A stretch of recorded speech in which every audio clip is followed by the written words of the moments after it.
The Eisenhower Era by Isha, Ali, Anurag, Rosa, and Alina. The 1950s was a decade of crucial importance to United States history. An economic boom occurred during this period, and more than 40 million new jobs were created. The invention of the transistor drastically expanded the electronics field, especially in computers, and helped companies like International Business Machines expand and prosper. The aerospace industries also progressed, and the Boeing company developed the first passenger jet airplane, the Boeing 707. In 1956, white-collar workers outnumbered blue-collar workers for the first time, signaling that the industrial era was passing on.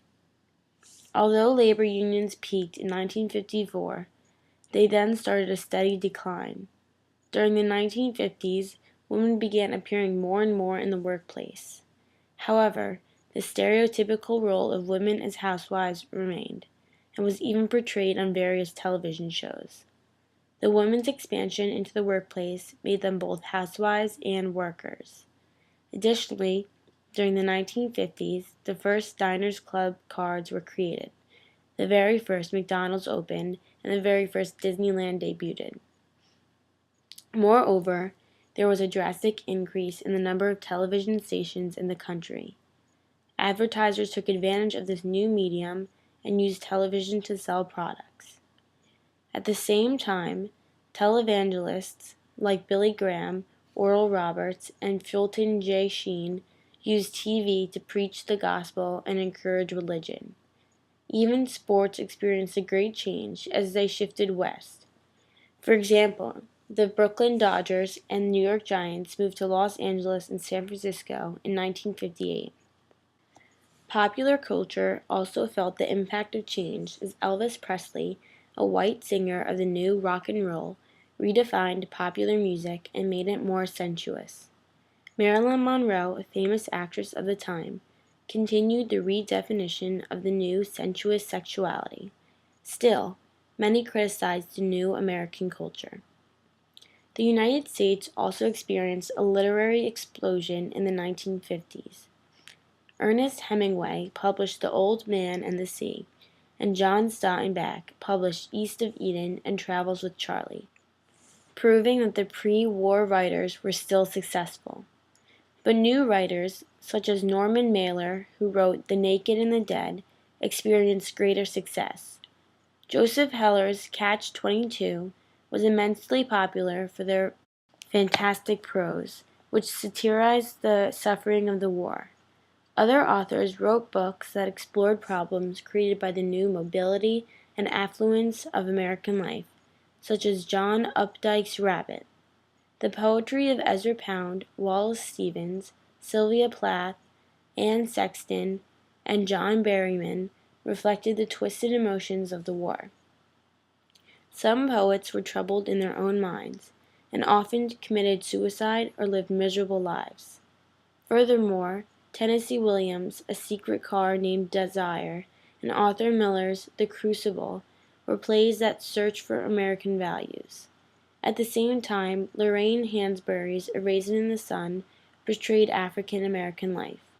Similarly, Edward Albee's Who's Afraid of Virginia Woolf revealed the negative aspects of middle-class life. Books by black authors such as Richard Wright, Ralph Ellison, and James Baldwin made bestsellers lists. Jewish authors also had famous books such as J.D. Salinger's Catcher in the Rye. Thus, a decade defined American culture for years to come. In 1952, the Democrats nominated Adlai E. Stevenson, the governor of Illinois, for president, while Republicans nominated World War II hero Dwight D. Eisenhower for president and anti-communist Richard M. Nixon to be his running mate. Eisenhower was a war hero, well liked by everyone, and exuded an aura of grandfatherliness. Thus, to avoid being tainted, Eisenhower, or Ike as he was called, let Nixon do most of the campaigning. Nixon attacked Stevenson, favoring communists, being corrupt, and being weak in the Korean situation. Nixon also almost got caught with a secretly financed slush fund. But to save his political career, he delivered his famous and touching Checkers speech. The Checkers speech demonstrated the awesome power of television. Since Nixon had pleaded on national television, he was saved. Later, Eisenhower agreed to go into a studio and answer some brief questions, which were later spliced and edited to make it look like Eisenhower had answered questions from a live audience, even though he actually did not. In the end, Ike won easily, 442 to 89. The use of television in this election foreshadowed the power of television in the upcoming decades. In fact, television would allow independent candidates to appeal directly to the American people instead of relying on party machines or leaders. Though Ike served the public aspect of his job reasonably well, he could have used his popularity to support civil rights more than he actually did. Blacks in the South were bound by the severe Jim Crow laws and segregated in every aspect of society. Only about 20% of the eligible blacks could vote due to intimidation, discrimination, poll taxes, and other schemes meant to keep black suffrage down. In truth, where the law contained sufficient provisions to enforce such oppression, vigilant justice in the form of lynchings did the job, and the white murderers were rarely caught and/or convicted. Even so, organizations such as the National Association for the Advancement of Colored People, protesters such as Rosa Parks, who in December 1955 refused to give up a busseat in the whites-only section, and pacifist leaders like Martin Luther King Jr. helped improve the condition of the black community. In 1954, Brown v. Board of Education of Topeka, Kansas, reversed the previous 1896 ruling in Plessy v. Ferguson, when the Brown case said that separate but equal facilities were inherently unequal. As a result, schools were ordered to integrate. While the border states obeyed this new ruling, the states in the Deep South did everything they could to delay it and disobey it. Eisenhower was not much of a civil rights president and often failed to support new laws. Really, only the judicial branch improved black civil rights. At one point, Ike refused to issue a statement acknowledging the Supreme Court's ruling on integration. He even privately complained about this end to segregation.